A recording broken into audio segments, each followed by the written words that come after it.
diving into the conference championship games. A lot there. Big 12, Baylor, Oak State, 21-16. Baylor prevails. They've got a big lead. They're up 21-3, 21-6. Oak State comes storming back. Baylor 2 goal line stands. And this is a game, that because Oklahoma State lost, it eliminated a little bit of the drama. Would they jump Cincinnati? Would they be able to jump Notre Dame? Bama beating Georgia, I think, eliminated some of that too. But when this happened, you thought, okay, there's not going to be no one that comes ultimately from behind Cincinnati or Notre Dame. But give it to Baylor and Dave Aranda. 2 goal line stands. Force a field goal on the first one. Second one, the race to the pylon. And so oftentimes when you see a running back bounce it, go dive, it seems like they almost always get there because we're conditioned to see that play, the stretch. You look at it down the side, and all you have to see is the tip of the ball break the plane of the white. Well, it ultimately didn't happen. And immediately they zoom over Mike Gundy, stoic face. Okay, you get that. He's a coach that just lost an opportunity to win a Big 12 championship and potentially go to the college football playoff, which if they won that, I don't think it would have mattered ultimately because Bama beat Georgia. But if that wouldn't have happened, you would have thought they probably would be getting in. And heck, maybe they still could have jumped Cincinnati anyway. Who knows how that would have shaken out. But then you zoom over to Dave Aranda, guy who just won his first conference championship as a coach, and he's sitting there just locked up, arms crossed, stone-faced. I'm like, man, celebrate, just crack a smile, but he's all business. He's done a great job there at Baylor. I'm glad they're keeping him. It's good for football to have some of these great coaches dispersed around. Apparently he loves being there because I thought he could have been a guy that would have been tied to LSU, Oklahoma, a bunch of these other jobs, but just stone-faced, staring at him. And, Oak State, obviously they're going to be getting to go to a nice little bowl game. They have to find a way. I believe they're playing Notre Dame. They've got to find a way. We'll break all that down later, but Spencer Sanders has to find a way not to be a turnover machine if they want to have any chance of being able to win that one. Pac-12 championship, not really any implications on a national scale, except for the fact that Mario Cristobal looks like he's probably been checked out for two or 3 weeks now because they got you would call it boat race, but a boat race to me is big plays down the field. They got bludgeoned twice at the end of the season now by the Utah Utes, who started off really slow and have caught fire and run the football and are tough and physical. 190 yards on the ground. They limited Oregon to 250 on the ground. Oregon was 3 for 12, 25% on third downs.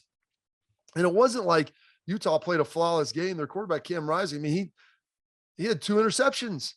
And so they were able to get the victory without playing perfect, and they won that game 38-10, 28-point margin, absolutely stomped the Ducks. And so they're scrambling, trying to figure out their coaching situation. But Utah playing Ohio State in the Rose Bowl, that's going to be a huge opportunity for Ohio State to show they can stop the run, because that's one thing Utah does. They're tough, they're physical, and they run the football.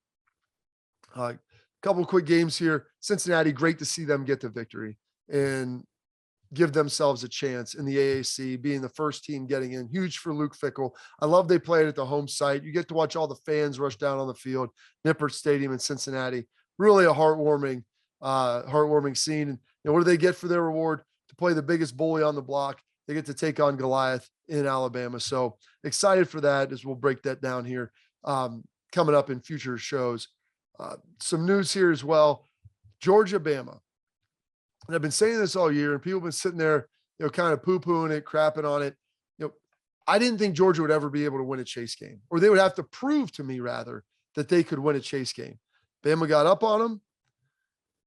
They were able to get a lead, and in doing so, that put Georgia behind the 8 ball. They couldn't just run it and play defense. They pushed a lot onto Stetson Bennett. He played okay. He had over 300 yards passing, close to 350. But, critical interception there at the end. Wasn't able to get it done. And here's how Bama did it. When you're playing a team that has elite defensive line, you can't just run right into the teeth of them. And frankly, Bama hasn't really been good running the football all year. Like, they struggled. That's not what they're good at. And they've got Bryce Young, who's a pocket passer who used his legs. They came in big. But the way you do it is a lot of movement, lateral movement to run those defensive linemen. Now, you have to get a first down or two and get to that 5th, 6th, 7th play in the drive where you're not substituting, You're gassing out the defensive linemen from running down, chasing bubble screens, lateral runs, quick game, and you keep going to the line. And you don't necessarily have to snap it fast, but you just can't let them get off the field because those 340 pounders that are playing inside, they'll wreck you if they can get rest. But when they can't, you'll see what happened with Bryce Young. Late in the drives, he was given a ton of time because the pass rush didn't exist. It was extinct. Once you get into play 9, 10 in a drive, even heck 7 or 8, those guys are gassed out because they haven't been able to get to the sideline and get some rest. So that was the methodology Bill O'Brien and Nick Saban used. I don't know if Michigan can repeat it. We'll get to that other side and we'll dig it out later with that. But the key to Georgia is could you get up on them? Could you exhaust that defensive front? And as we saw, their secondary is good, but they were covered up by great pressure most of the year. That's not a knock on them, but that's just the reality of what has happened. And Bama did a great job. They schemed it up as well as anybody ever has done. And then the last game, Big Ten championship, I would argue Michigan probably should have been first. They've played as well the last month as anybody, starting with their victory over Penn State and Happy Valley, 21-17. They've got the late crosser to all. McNamara puts it in there. He turns, rounds the corner, and they ultimately, win that football game. They're the playing great football. They bludgeon Ohio, beat Maryland, bludgeon Ohio State, up and down the field. And then they just absolutely eviscerate Iowa, especially in the second half. Get that early lead. Iowa's not built to play from behind. They have to run the football and play defense. And in doing that, you're seeing a lot from Josh Gaddis, their offensive coordinator. They've always been running the football pretty well all season long, but they started getting more creative with it. They started throwing some more play actions.